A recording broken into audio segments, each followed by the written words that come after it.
Jacques Lacan. Reinventar el psicoanálisis.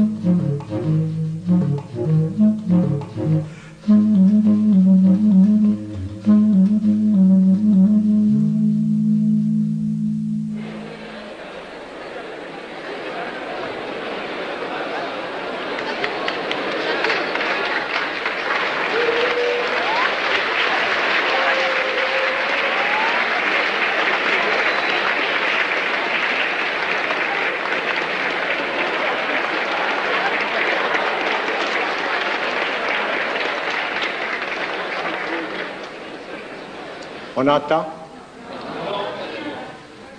On n'entend pas.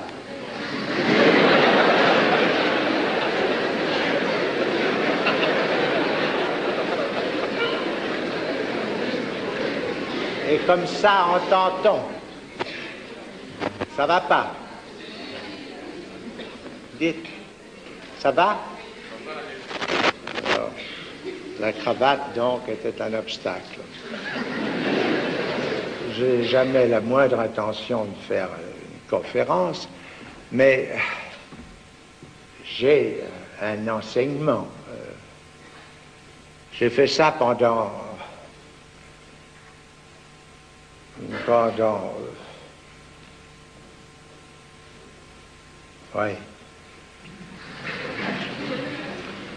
très longtemps, enfin. J'ai fait ça pendant 17 ans.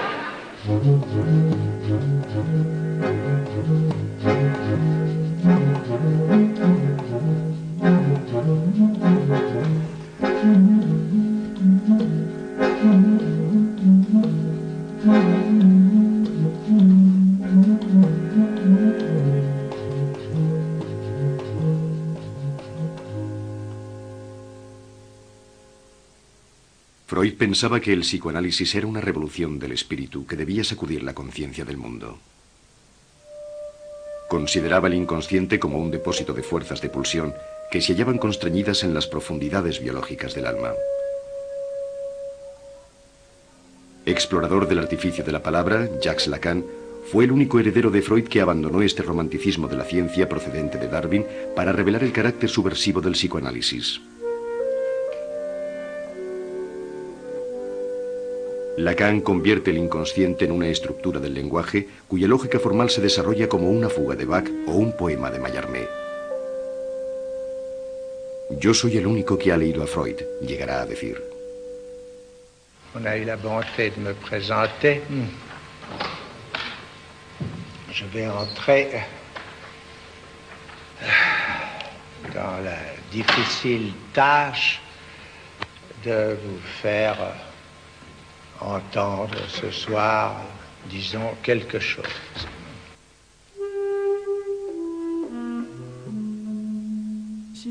Para entender realmente el paso de Freud a Lacan y la importancia del psicoanálisis en Lacan, hay que darse cuenta de que supuso una reconstrucción total de los conceptos, como por ejemplo el concepto del sujeto. ¿Cómo caracterizar el sujeto en el momento en que aparece claramente en la doctrina lacaniana? En el fondo aparece a partir de varios elementos. En primer lugar, el sujeto es lo que debe ser pensado en la construcción del yo. Porque antes de teorizar a fondo sobre el sujeto, Lacan se interrogó primeramente sobre el yo. Pero en Freud, el yo es un concepto sin mucho misterio. Es el sistema percepción-consciencia. Mientras que en Lacan, bajo influencia filosófica, como podríamos ver, en el momento del célebre escrito sobre el estadio del espejo, el yo es el resultado ¿de qué? Del otro. Es decir, que mi yo es esa imagen de mí mismo.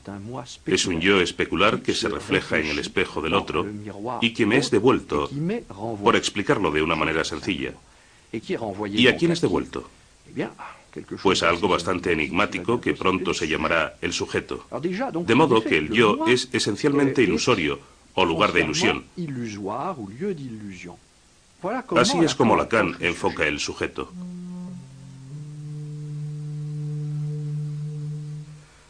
El estadio del espejo Es el momento durante el cual el niño, entre los 6 y los 18 meses, anticipa el dominio de su unidad corporal por la captación de su imagen en un espejo.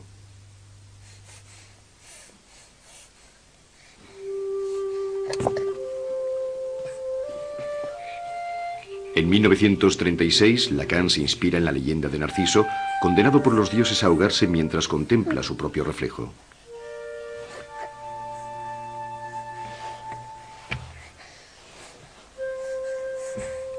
Cuando el sujeto reconoce al prójimo, alcanza la socialización y se desprende del mundo interior centrado en el yo.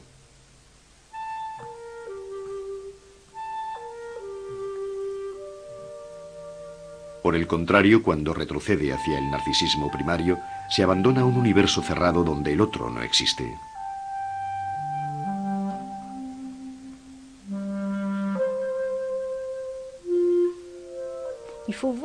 Hay que contemplar la aportación de Lacan como un cuadro moderno. Lacan ya no representa el universo clásico de las imágenes, sino el universo de la pintura moderna. Es la pintura de Picasso frente a la pintura clásica. La nariz se ha desplazado, los ojos se han movido, las imágenes están fracturadas. Toda la modernidad está representada, mientras que Freud representa una imagen mucho más clásica del sujeto. Precisamente por eso podemos relacionar a Lacan con el barroco. Todo está deformado. Es como si fuera Freud, pero desmesurado.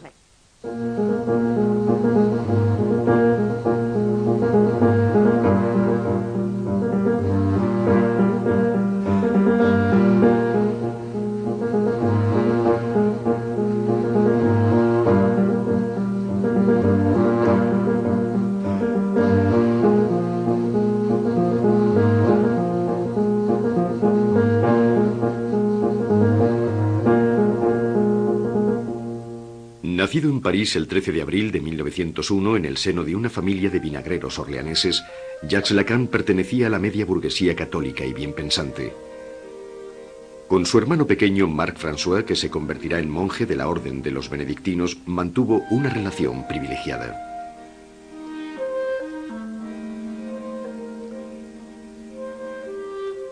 Durante sus estudios en el colegio Stanislas se inicia en la obra de Nietzsche y de Spinoza, y más tarde rechaza el catolicismo.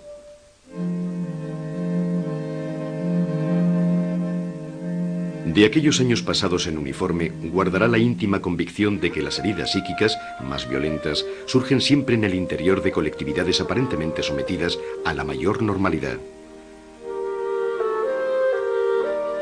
Lacan se siente incomprendido por su padre, que le destina al comercio de la mostaza.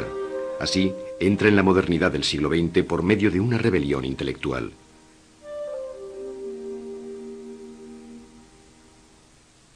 Deseoso de explorar la raíz de la locura, cuyas sombras había percibido en su propia familia, se orienta hacia la psiquiatría.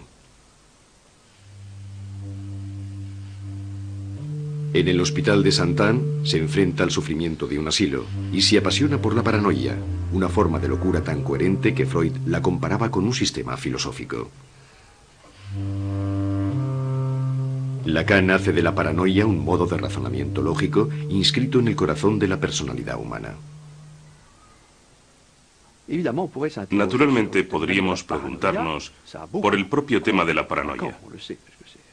Sabemos que tuvo mucha importancia para Lacan, puesto que fue el tema de su tesis doctoral, igual que para el surrealismo a través de Salvador Dalí. Ahora bien, la paranoia es la búsqueda de la verdad. Y la suposición del paranoico es que a pesar del desorden de las apariencias, en alguna parte se esconde una realidad de cuya existencia está plenamente convencido y que confiere sentido a todo lo que ocurre a su alrededor. Y esa realidad es generalmente un complot o un crimen urdido contra él. Y precisamente esa es la estructura misma de nuestra búsqueda del conocimiento. Por tanto, cuando deseamos conocer las cosas oscuras, las cosas ocultas, como decían los escépticos, todos nosotros somos esencialmente paranoicos. De este modo, la paranoia o la psicosis revelarían la propia estructura del deseo de conocer, que desde Aristóteles todos sabemos que es el deseo de la ciencia.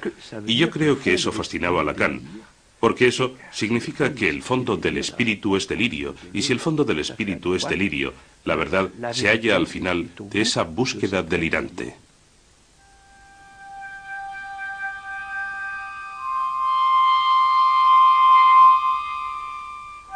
En 1930, los psiquiatras de su generación, marcados por la expansión del psicoanálisis, se interesan tanto por el estudio del delirio como por las aptitudes pasionales de las mujeres histéricas. La histeria y la paranoia dibujan para ellos, al igual que para los poetas surrealistas, los extraños contornos de una verdad convulsiva que les remite a los extravíos de un mundo víctima del declive de los valores clásicos de la razón y del progreso.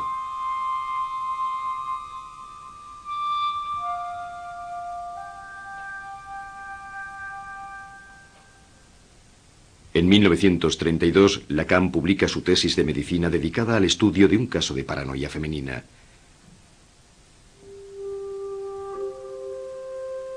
En ella relata el destino de una mujer perseguida, salida de un medio modesto. Es la historia de una empleada de correos que sueña con otra vida, que comete una tentativa de asesinato sobre la persona de una célebre actriz de la época, Huguette Duflos, y que fracasa en su intento. Después del intento de asesinato de Huguette Duflos, de aquella actriz de teatro, Marguerite Pantin, Marguerite Ancier, el caso Aimé, es internada en el hospital de Saint-Anne y de allí se la confía al cuidado de Lacan, que aún no es psicoanalista, sino psiquiatra, y él va a hacer una descripción fascinante que interesará a todo el medio psiquiátrico y literario de la época. Y esta mujer, en el fondo, lo que Lacan muestra en esta historia de paranoia de autocastigo es que al atacar a la actriz, ella estaba atacando su ideal del yo, aquel con el que más se identificaba. Al año siguiente, en 1933, las hermanas Papin, sirvientas en la ciudad de Mans, asesinan salvajemente a su señora. Como en el caso Aimé, Lacan muestra que el verdadero móvil del crimen no es el odio de clases, sino la estructura paranoica a través de la cual un sujeto ataca el ideal del amo que lleva dentro de sí.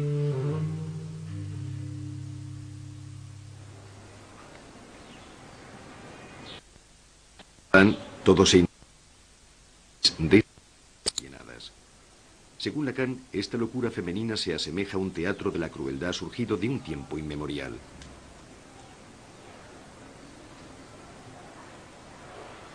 Es la manifestación contemporánea de una tragedia clásica, revisada y contada, del amo y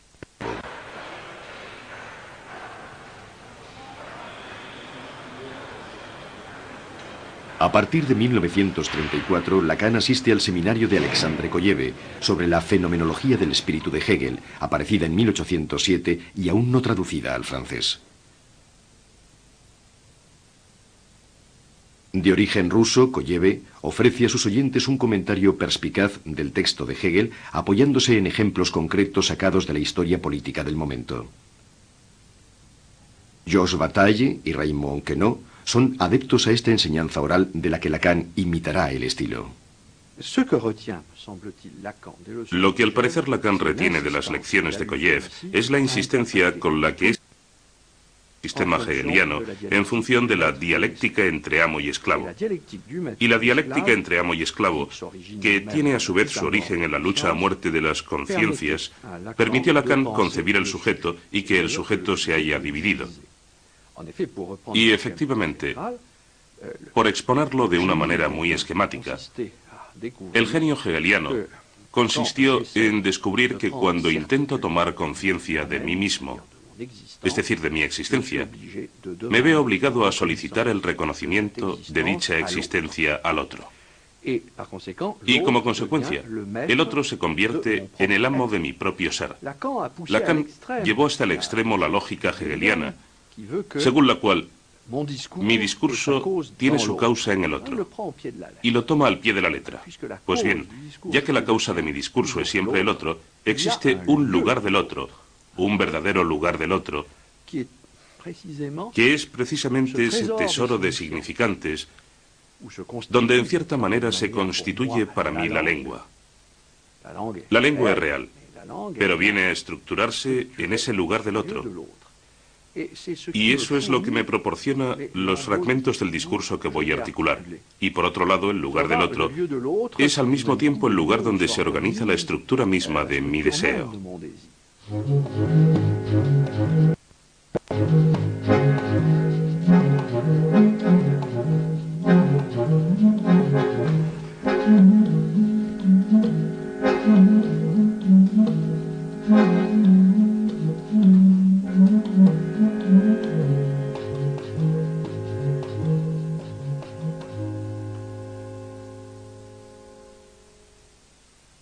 En 1934, Lacan se casa con Marie-Louise Blondin, con la que tendrá 3 hijos, Caroline, Tribault y Sibylle.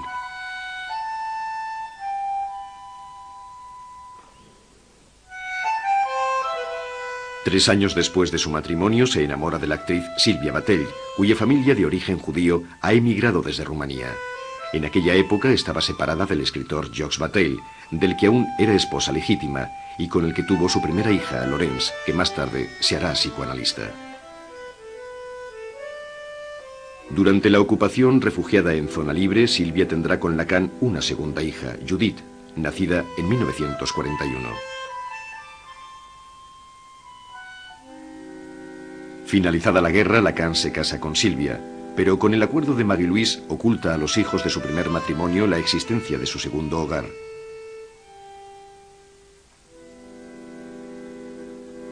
Teórico del amor y del gozo femenino, Lacan buscará sin cesar los refinamientos de una seducción de la que sabrá describir todos sus engaños.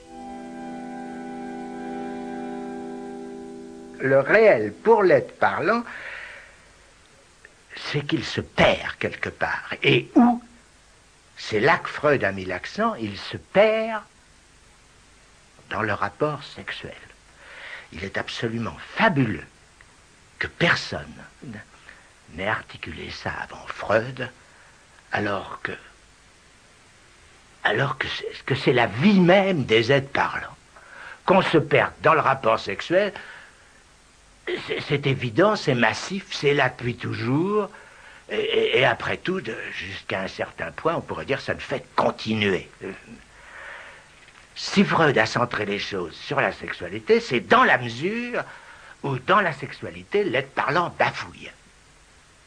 Est-ce qu'il a ou non le sentiment qu'il y a quelque chose qui se répète dans sa vie, toujours la même, et que c'est ça qui est le plus lui? Qu'est-ce que c'est que ce quelque chose qui se répète? Un certain mode du jouir.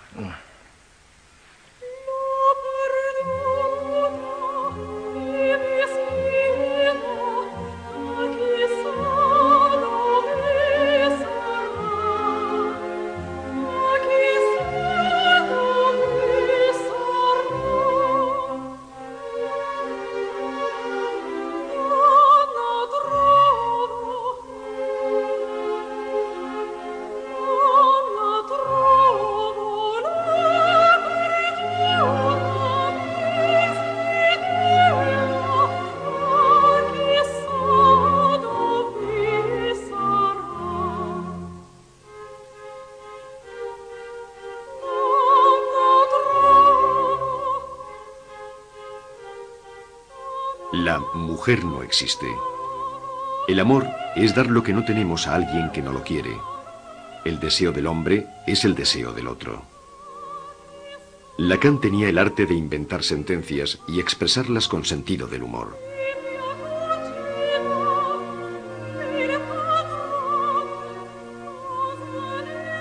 Juliette Michel, militante feminista comprometida en la lucha anticolonial, fue la primera en introducir el pensamiento de Lacan en el mundo anglófono antes de convertirse ella misma en psicoanalista. En Inglaterra, y espero no adornar demasiado la realidad haciendo prueba de nostalgia hacia el pasado, creo que nos apropiamos de Lacan. A menudo nos han acusado. A menudo me han acusado de tergiversar el pensamiento de Lacan, pero creo que fue una apropiación con fines políticos.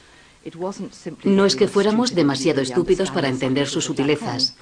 Ciertamente es una posibilidad, pero esa no era la razón principal de aquella situación. Lo que nosotros queríamos es que Lacan sirviera a nuestras reivindicaciones políticas de izquierdas y al mismo tiempo que sirviera al feminismo. El feminismo llegó a Inglaterra con un fuerte eslogan: todo lo que es personal es política. Pero las mujeres no aparecíamos en ningún estudio, en ninguna estadística sobre la educación o sobre el trabajo en los años 60. Las mujeres no existíamos como categoría. Hemos olvidado que las mujeres no éramos una categoría, y la teoría de Lacan hablaba de esa no categoría de las mujeres. Por lo tanto, Lacan tenía un doble interés. En sus primeros escritos se interesó mucho por la familia, y luego derivó hacia lo que casi se ha convertido en un eslogan: la mujer no existe, subrayando el la. Y esa combinación de no existencia de las mujeres o de la mujer y el interés por la familia hablaba precisamente de la situación en la que nos encontrábamos en la cultura inglesa en aquella época.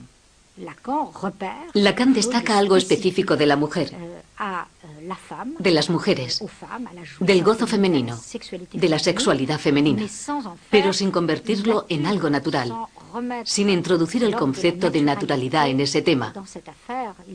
Él no asigna a las mujeres el papel de lo maternal automáticamente, sino que capta una especie de locura femenina.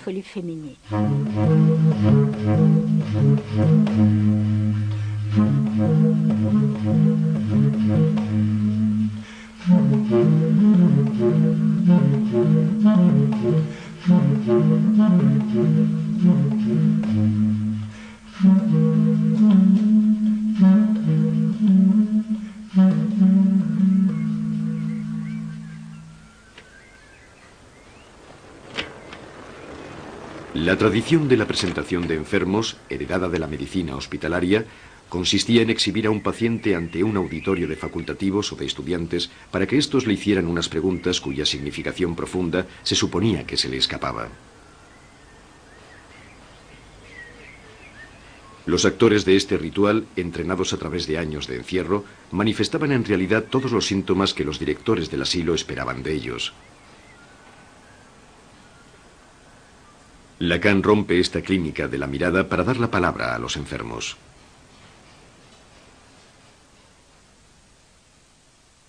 Analizado por Lacan, el psicoanalista Jean-Bertrand Portalis asiste a estas presentaciones al mismo tiempo que participa en el famoso seminario cuyos resúmenes transcribe. Lacan era extraordinariamente, yo diría que cortés con sus enfermos, tratándolos no como a pacientes de asilo, sino realmente como, es lo mínimo, me dirá usted, pero no siempre es el caso, como seres humanos.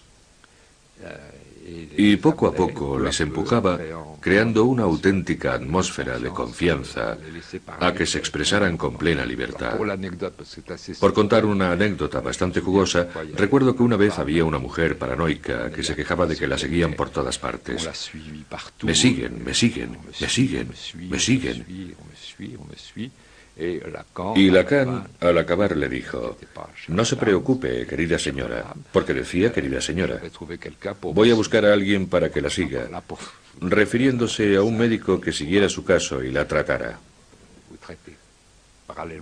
Paralelamente estaba el seminario que impartía en Saint-Anne, en el anfiteatro que le había ofrecido el profesor Jean Delay. De modo que las dos cosas funcionaban completamente a la par. Lacan le daba mucha importancia a la asistencia a su seminario. Recuerdo que una o dos veces me salté las clases, hablo como un colegial que hiciera novillos, y me echó una buena reprimenda. ¿Por qué no vino usted el miércoles? No le vi, etcétera. ¿Y por qué funcionaba a la par? Porque estaba aquel seminario que era para mí el de los grandes años de Lacan. Un Lacan extraordinariamente brillante, estimulante. Todos los que asistíamos, aunque tampoco formábamos legión, éramos cerca de un centenar, teníamos la sensación de estar participando, no solo de asistir, de estar participando en el nacimiento del psicoanálisis, en su reinvención, como si fuéramos pioneros, como quizá pudieron serlo los primeros discípulos de Freud. Era una palabra. Yo insisto mucho en eso, en movimiento, como si él mismo en aquellos años estuviera también inventando e inventándose a sí mismo. Aquello era lo que nos daba un cierto entusiasmo, que participábamos, yo diría que casi de acuerdo con él, en resonancia con él, en un movimiento inventivo.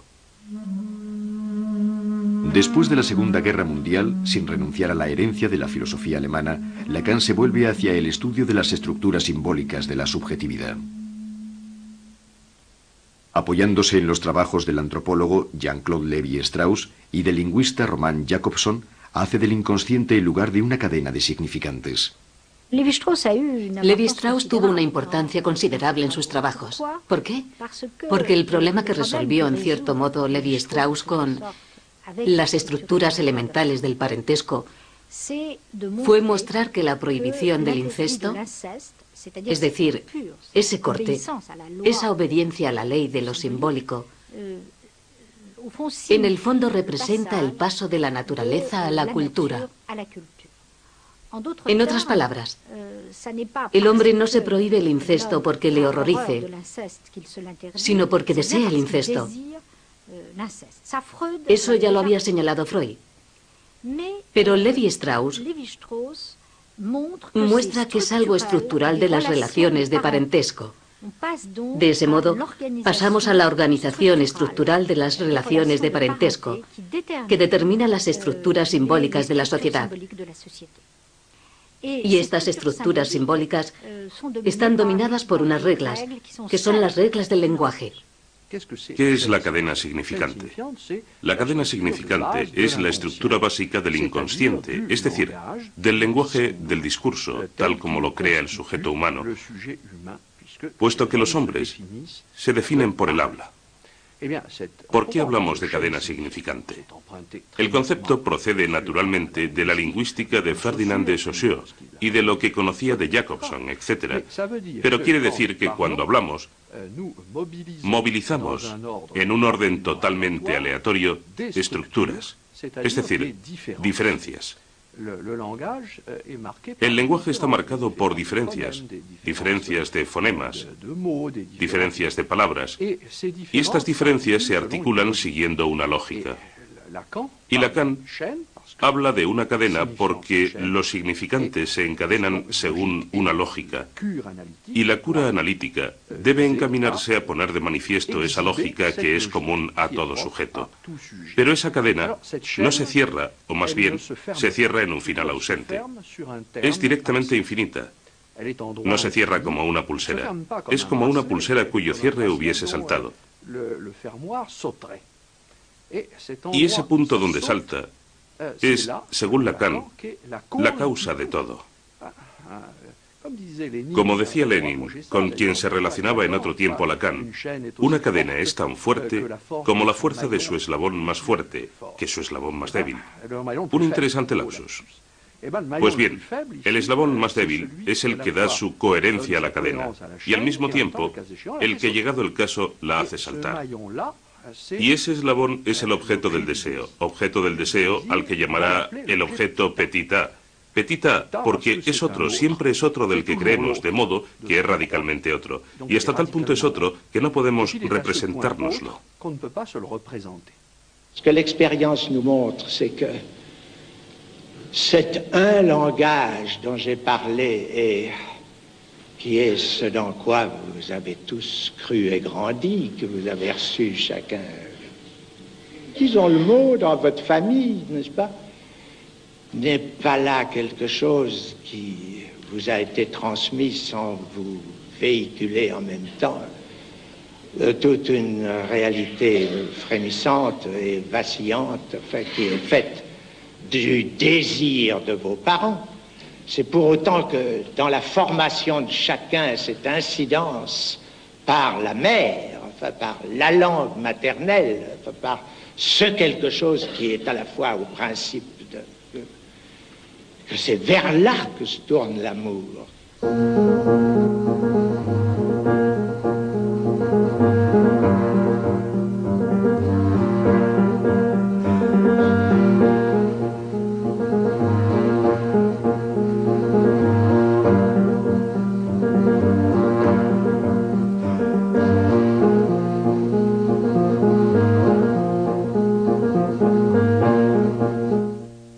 pionera del psicoanálisis, Marie Bonaparte se consideraba en 1950 como la única heredera francesa de Freud, cuyo recuerdo celebraba fielmente con el apoyo de la IPA, la International Psychoanalytical Association, fundada por Freud en 1910. La IPA estaba entonces dominada por una corporación de honorables clínicos, mayoritariamente anglófonos y poco abiertos a la virtuosidad de las especulaciones lacanianas. Criticado por los defensores de aquella legitimidad, Lacan abandona la Sociedad Psicoanalítica de París y participa en 1953 con Daniel Lagache, Charles Leclerc, Vladimir Granov y François Perrier en la creación de la Sociedad Francesa de Psicoanálisis. Su amiga Françoise Dolto, fundadora de un nuevo enfoque psicoanalítico de la infancia, le ofrece su apoyo. De modo que fundan la Sociedad Francesa de Psicoanálisis, que durará 10 años y que será un caldo de cultura para toda la juventud de la época. Y Lacan, ya sea como analista, controlador, maestro, iniciador o estimulador, a través de sus seminarios que tienen lugar en el Hospital Sainte-Anne en aquel momento y de la presentación de los enfermos, se convierte en el gran renovador, en el gran reinventor del psicoanálisis en Francia. Y aquella generación tiene la sensación de ser la pionera en algo nuevo alrededor de Lacan, pero al mismo tiempo desean permanecer en la IPA, en esa legitimidad freudiana en la que ya no están, porque sus maestros han dimitido. La característica de Lacan es que se enfrenta al conjunto, que se toma por Freud y es el único que dice, yo regreso a los orígenes, regreso en el sentido de Freud, no un postfreudismo, ni tampoco dejar atrás a Freud. De modo que se presenta como refundador, y el refundador es transgresivo, no respeta ninguna regla. Pero para la IPA resulta inaceptable, y no solo por la duración de las sesiones. Están dispuestos a aceptar las enseñanzas de Lacan. Aceptan totalmente sus enseñanzas, pero solo si permanece en la IPA como filósofo teórico, nunca como formador de alumnos. Así que Lacan va a encontrarse en una situación totalmente distinta a la de Freud, siendo fundador y a la vez director de la escuela.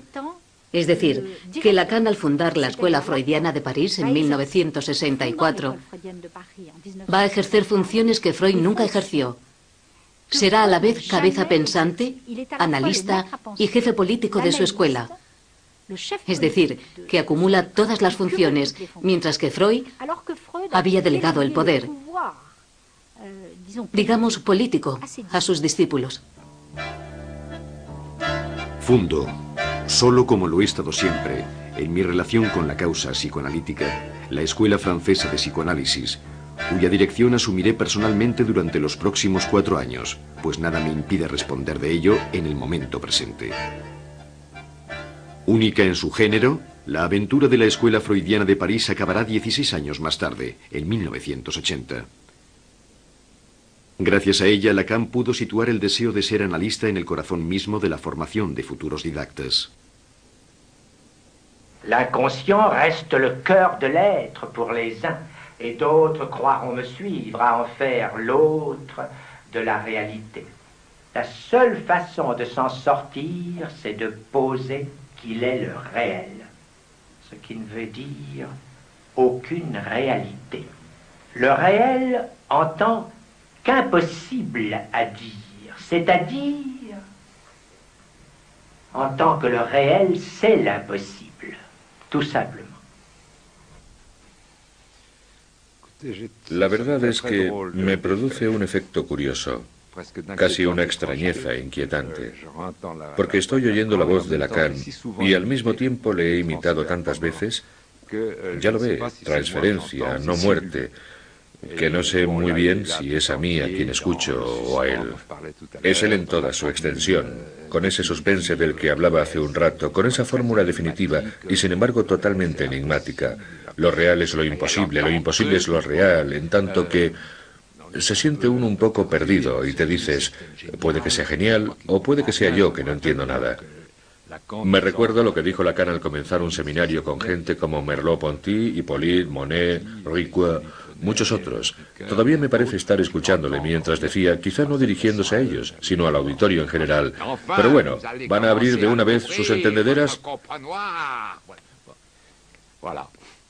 La verdad es que no puedo decir que me conmueva, porque tenía un lado un poco comediante, o más bien mucho. Le gustaba adornarse, igual que se adornaba en su atuendo, con sus chaquetas, sus cuellos tipo Mao y sus famosos puros retorcidos. Cuando comenzó sus seminarios me interesó muchísimo. Y cuando entendí algo, me parecía genial, porque en pocas palabras englobaba una experiencia de múltiples casos. Y en eso consiste la simbolización. Así que me decía, este hombre habla de cosas, y lo que no entiendo debe ser de la misma onda. Amiga mía, trabaja para intentar comprenderle. Pero debo confesar que a pesar de mis esfuerzos, cuando asistí a aquellos seminarios, y lo hice durante mucho tiempo, extraí algunas perlas de conocimiento, pero el resto era más bien un clima. Quizás en la menor.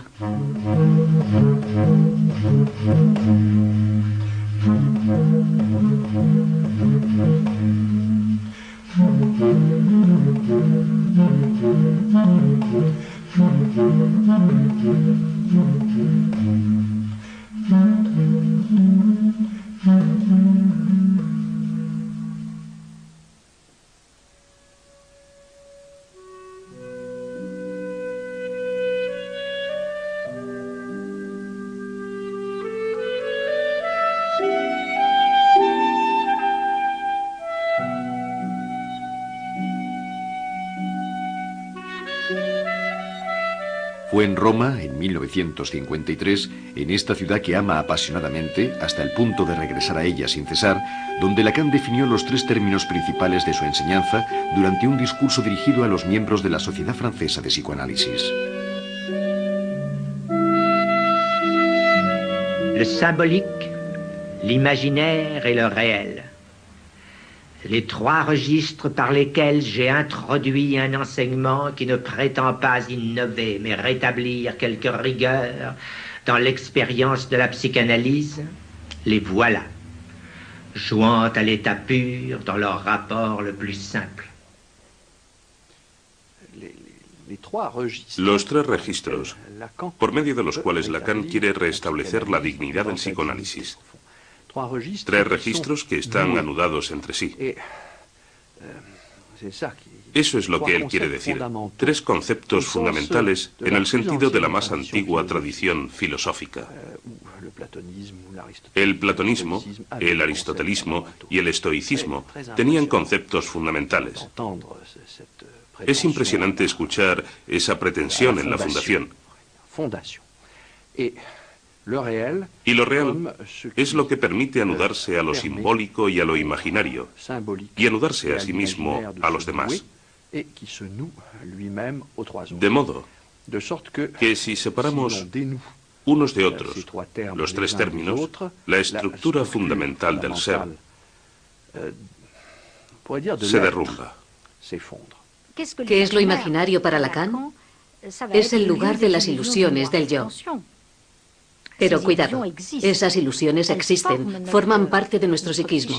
Vivimos en un mundo de ilusiones, de representaciones que marcan nuestra vida y que permanecen siempre. De ahí el famoso tópico de Lacan sobre los 3 términos importantes: simbólico, imaginario y real. Lo simbólico, que de algún modo es la prioridad que nos determina, que se hace ley, es la función simbólica en el sentido de Levi Strauss. Es la idea de que estamos dominados por estructuras. Estructuras que pueden ser sociales, simbólicas o estructuras del lenguaje. Lo real es lo que escapa a toda simbolización, el lugar de la locura, de las pulsiones, del emerger de lo ilimitado. De modo que lo real suscita lo imaginario y lo simbólico, y se articula con ellos. Pero realmente yo creo que hay que entender lo real lacaniano como la falta, como suele decirse, o llegado el caso, lo que solo puede manifestarse en la nada. Pero la nada es lo que está ahí, Lo que vuelve ahí, no lo existente que está ahí, sino el hecho para él de estar ahí. Eso es. Y en ese sentido, Lacan es un formidable realista y conecta con todas las grandes escuelas realistas de la filosofía.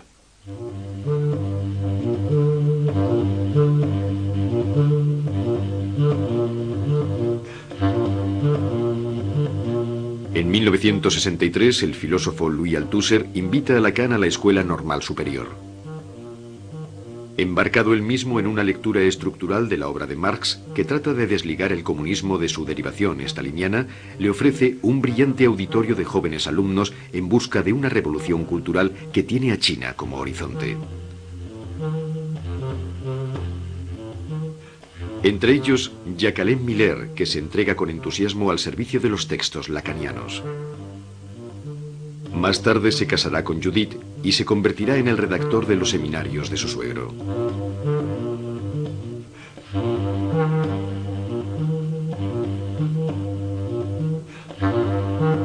En 1966, durante el célebre coloquio de Baltimore sobre el pensamiento francés, Lacan conoce al filósofo Jacques Derrida. Él intentó a la vez seducirme y atraerme hacia su terreno, hacia su disciplina, por así decirlo. Pero al ver que yo no me prestaba a ese juego, se desencadenó la guerra, la agresión. Y a pesar de todo, yo luché conmigo mismo, y creo que también contra aquella situación. Luché para no responder ni a la llamada seductora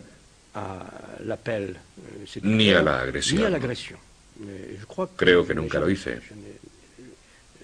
Y con el paso del tiempo, me refiero a después de su muerte, aunque yo ya sabía que pasaría esto cuando aún vivía, con el paso del tiempo, en el fondo he acabado por amar aquella situación, por amar aquel recuerdo. Pero en fin, ya ha pasado. Fue una especie de... Hubo seducción y guerra y silencio, mucho silencio, un enorme silencio. Tras la publicación de sus escritos en 1966, Lacan se convierte en un pensador reconocido, admirado por sus alumnos y odiado por sus adversarios. En la sala Dusan de la Escuela Normal, una numerosa asamblea se dispone a escucharle. El escritor Philippe Solers describirá de forma lírica las armonías y disonancias de la gran puesta en escena del seminario. Lacan aparece en la tribuna cual grabado de Durero, como un santo, como un monje, caballero y predicador de otro tiempo. Lacan es la lentitud puntuada, el suspiro, la pasión tortuosa, la grandeza, la anécdota, el argot, la burla, el insulto, el trueno intermitente, el puntillismo interminable, el tedio profundo, la palabra espiritual, lo sublime. Está el Lacan místico, el Lacan humorista, el Lacan ancestral, el Lacan Don Juan, el Lacan satán, el Lacan charlatán, el Lacan malicioso, el Lacan generoso, el Lacan vanidoso, el Lacan burlón, gruñón, aullador, susurrante, resoplador, seductor. Hay un Lacan puro y un Lacan pañuelo, un Lacan abrumado y un Lacan verdadero. Lo sorprendente es que todo eso da como resultado la nervadura exacta de una alegre sabiduría. Pendant un certain temps, on a pu croire que les psychanalystes savaient quelque chose.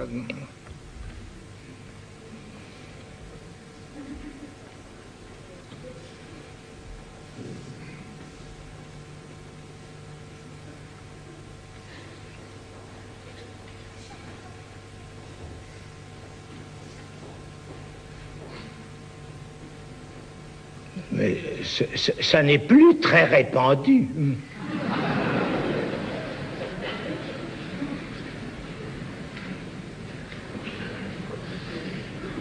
Le comble du comble, c'est qu'ils n'y croient plus eux-mêmes.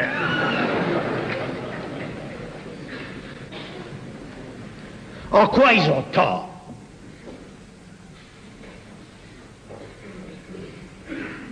Car justement, ils en savent un bout.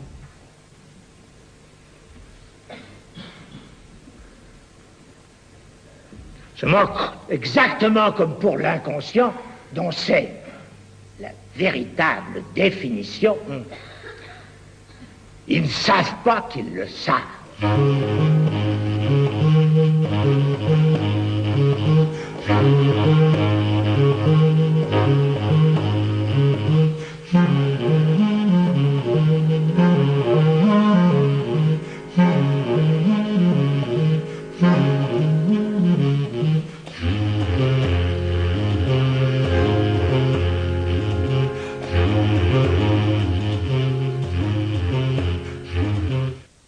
Desde 1950, Lacan había puesto en entredicho el ritual de las sesiones cronometradas de 55 minutos impuestas por la IPA y destinadas a preservar a los pacientes y a los alumnos en formación del poderoso influjo transferencial de sus maestros.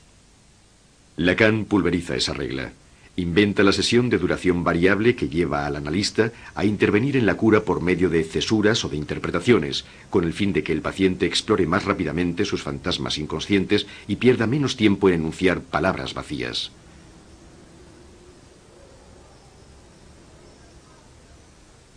En 1971, profundamente afectada por el suicidio de su hermana, la psicoanalista portuguesa María Belo decide realizar con Lacan una segunda etapa de análisis. Creo recordar que fue una de las primeras veces que me refería al fallecimiento de mi hermana. Estaba llorando mucho y no tenía pañuelo. Él se dio cuenta y salió para traerme uno. Y bueno, yo me quedé con él, porque era un pañuelo de verdad, no un pañuelo de papel como hacen ahora. Era un pañuelo de mujer, de encaje, un pañuelo muy bonito. Así que me lo llevé para lavarlo y devolvérselo la próxima vez. Y me di cuenta de que era un pañuelo muy antiguo, porque estaba un poco rasgado y era de seda. Y de una forma imaginaria, de transferencia, pasé algún tiempo, no sé muy bien cómo se dice en francés, arreglando aquel pañuelo, haciendo una especie de encaje alrededor de aquel desgarro, que de hecho tenía mucho que ver, de una forma simbólica, con el desgarro que me había llevado hasta él. La calidad de su presencia hacía que se desencadenara un trabajo. Cada sesión desencadenaba un enorme trabajo analítico en mí, hasta el punto que cuando llegaba a mi casa escribía cartas de varias páginas que luego depositaba en su buzón durante los intervalos entre las sesiones.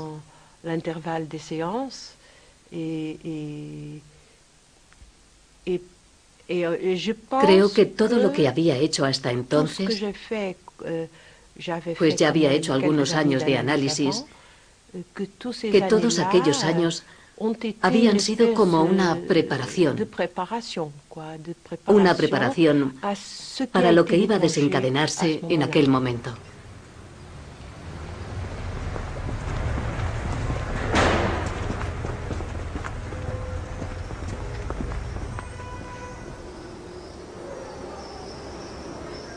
A la edad de 70 años, angustiado por no haber dedicado bastante tiempo a transmitir sus enseñanzas, Lacan comienza a realizar sesiones analíticas a todos los discípulos que le profesan un amor incondicional. Sin justificación clínica, transforma progresivamente la experiencia de la cura en un laboratorio de lo extremo y acaba reduciendo la duración de la sesión a unos pocos minutos. Lacan instauró aquel método hasta la práctica disolución de la sesión. Primero porque, en su situación de maestro solicitado, no podía rechazar el análisis a ninguna persona. Y por otro lado, su pasión se traducía en una escucha muy particular, incluso en aquella ausencia de tiempo, que era sustituida por otra cosa distinta en el estudio de la calle Lille y de su apartamento. Aquellos que vivieron esa experiencia llevada al límite de lo imposible, pues aquellas sesiones ultra breves eran como algo imposible, pudieron extraer cosas negativas y a veces cosas positivas, pero participaron en una aventura única. Lo que yo aprendí del análisis lacaniano fue sobre todo la forma de cortar la sesión, es decir, servirse del corte de una sesión como una forma de interpretación o como una manera de hacer sentir, comprender y escuchar a un paciente lo que acaba de decir o lo que está diciendo. También pienso que lo que Lacan hacía con aquellas sesiones tan cortas estaba muy relacionado con lo que él era. Si pensamos en aquella época, la época dorada, aunque yo no conocí cómo era antes, en aquella época dorada de la escuela freudiana, donde era prácticamente un mito, mucha gente lo mitificaba. Lacan sentía la necesidad, en términos de transferencia, de hacer reaccionar a la gente, de hacer cosas que ninguna otra persona ha podido hacer después. Le transfert, c'est l'amour. Vraiment et simplement. Alors, pourquoi est-ce qu'on aime un être pareil?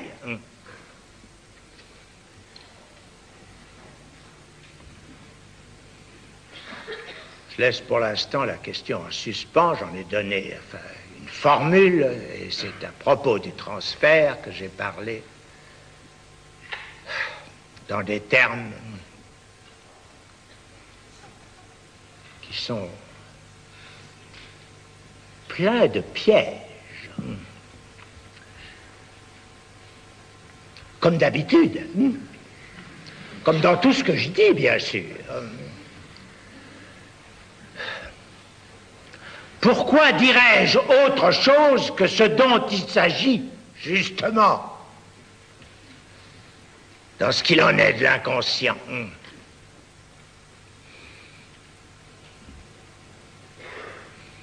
À savoir que le langage, ça n'a jamais, ça ne donne jamais, ça ne permet jamais de formuler que des choses qui ont 3, 4, 5, 10, 25 sens. Le sujet supposé savoir. Es interesante ver cómo Lacan tuvo mucho éxito en los departamentos literarios o cinematográficos de las universidades, debido a su amor por la teoría, mientras estuvo marginado clínicamente en el mundo anglosajón en general. Hay razones bastante complejas para esa marginación clínica de Lacan. Por el lado positivo, su teoría ejerció una enorme influencia en el mundo universitario. Sin embargo, por el lado negativo, fue realmente denigrado por su trabajo clínico. Seguramente era un clínico difícil y durante el desarrollo de su práctica sucedieron algunas cosas que le valieron una mala reputación. En Inglaterra corrían muchos rumores sobre el número de suicidios. La sola idea de que Lacan trabajara coqueteando con la psicosis asustaba a la gente. Y lo cierto es que lo hacía. Su práctica clínica, a imagen de su concepción teórica, estimulaba en cierto modo el lado psicótico. Aquello se consideraba muy peligroso. Y seguramente lo era.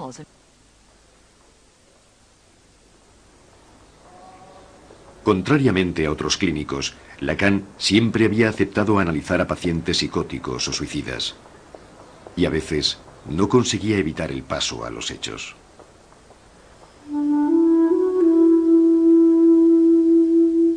Al final de su vida, fascinado por las matemáticas, Lacan dibuja nudos y trenzas, tratando de formalizar a través de figuras topológicas los tres elementos fundamentales de su doctrina.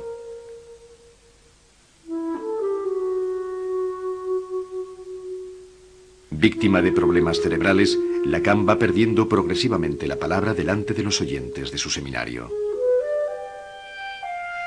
Todos miran al viejo silencioso, privado de aquella voz fulgurante y trágica que había mantenido en vilo a generaciones de intelectuales y facultativos.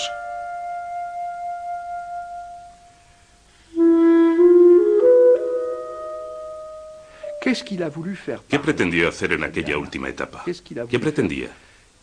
Según parece, hablaba cada vez menos. Por medio de ese silencio, y usando cifras y números en una especie de extraño pitagorismo, al parecer quiso poner de manifiesto no solo el rigor de las estructuras del inconsciente, sino lo real en sí mismo. El nudo le servía para intentar transmitir no solo lo real como verdad o lo real como inexpresable, sino lo real como lo que está ahí, en su mayor desnudez y en su mayor insignificancia. La caída de una cuerda y al mismo tiempo su enrollamiento. ¿Qué queda cuando eso se deshace? Una nada. Una nada, no la nada, una nada. Y al mismo tiempo esa nada forma la cosa más compleja. Es decir, todos esos nudos del lenguaje a los que estamos atados y que tejen nuestra vida. No puedo concebir que nadie que estuviera tan comprometido con él, con tanta pasión, no solo por el significante, sino por la verdad, tal como él la concebía, esa palabra, con tanta pasión por la verdad, siendo tan difícil hacer entender el propio sentido de la palabra verdad, no puedo concebir que una persona así pudiera vivir de otra forma que no fuera trágicamente. Y justamente eso me ayudó a evitar cualquier respuesta agresiva hacia Lacan. No me atrevería a decir que igual que yo, pero yo pensaba que aquel hombre tenía que asumir una responsabilidad trágica. La responsabilidad de asumir una tragedia. Y que a pesar de sus exhibiciones, su apariencia, su pompa y las escenas que hacía, debía sufrir secretamente esa herida. Y yo lo sentí, o al menos lo presentí y lo respeté. Seguramente fue el que mejor y de la forma más moderna supo plantear los lazos del hombre con la verdad de su deseo desnudo. La cuestión de lo real. La cuestión de la violencia en la historia, el hombre en Auschwitz. Como los teóricos de la Escuela de Frankfurt, Lacan evocó sin cesar la capacidad del hombre para ir muy lejos en la destrucción de sí mismo. O sea, que vivió lo que Freud había presentido. Lacan es también la pérdida de las ilusiones en la revolución. Era algo muy importante. ¿Qué quedará cuando hayamos perdido todas las ilusiones del compromiso revolucionario? Lacan es un pensador escéptico, es verdad, pero al mismo tiempo apasionado. El compromiso, la posibilidad de creer en algo, es decir, en el deseo, aún existe, y por eso no hay por qué desesperar al sujeto. Pero lo único que puede contar es la ética del deseo, pues es lo único que nos queda. No luchar contra nuestro deseo, ese es el heroísmo moderno. La mort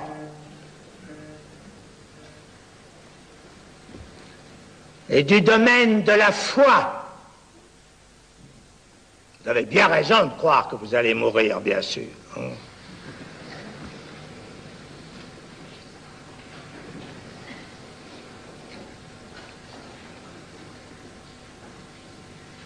Ça vous soutient.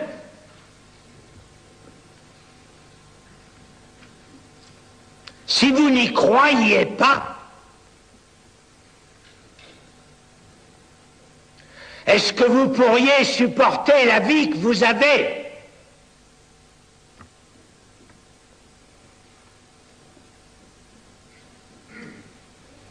Si on n'était pas solidement appuyé sur cette certitude que ça finira,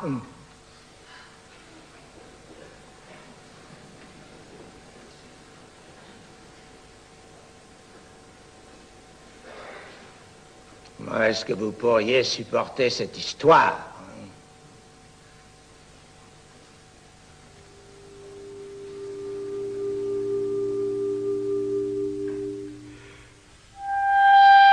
Jacques Lacan muere el 9 de septiembre de 1981. Soy obstinado. Desaparezco. Repartidos en numerosos países, sobre todo en Europa y en América Latina, los freudianos de obediencia lacaniana se han reagrupado en un sinfín de asociaciones. La mayoría se han despedido de la figura del maestro y han abandonado su práctica transgresiva, pero en todas partes del mundo han contribuido a un nuevo empuje del psicoanálisis. En cuanto a la obra de Lacan, sigue inacabada y llena de futuro.